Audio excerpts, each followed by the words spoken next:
I want us to take a look at Daniel chapter 3.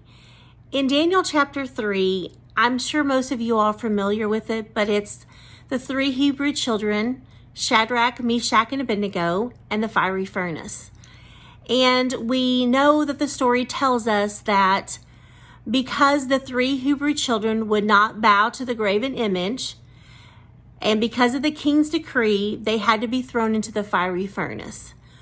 But there's something in verse 27 that I feel is very important, and we need to take a look at that.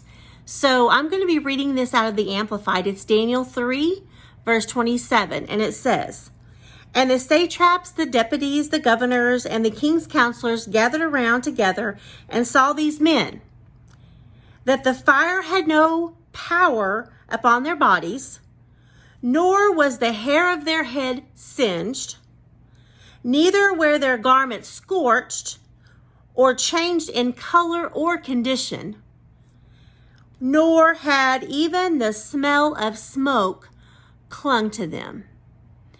Friends, I want you to use that scripture as an encouragement for yourself.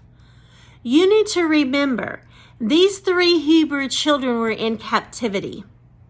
And even when they were in captivity, and even when they chose not to listen to the king's decree, they chose to stay faithful and committed to what they knew their God delivered them.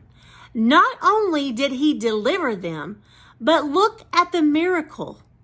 They didn't even smell like smoke.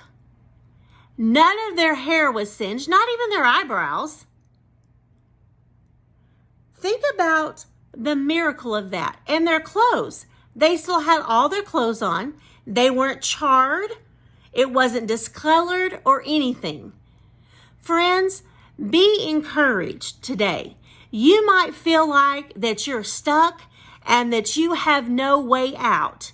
But when you choose to trust God and you choose to stay true to his word and not be moved off of his word, no matter what everybody else is doing around you, God will deliver you. He won't just deliver you, but he will deliver you with a high hand and you will come out on top.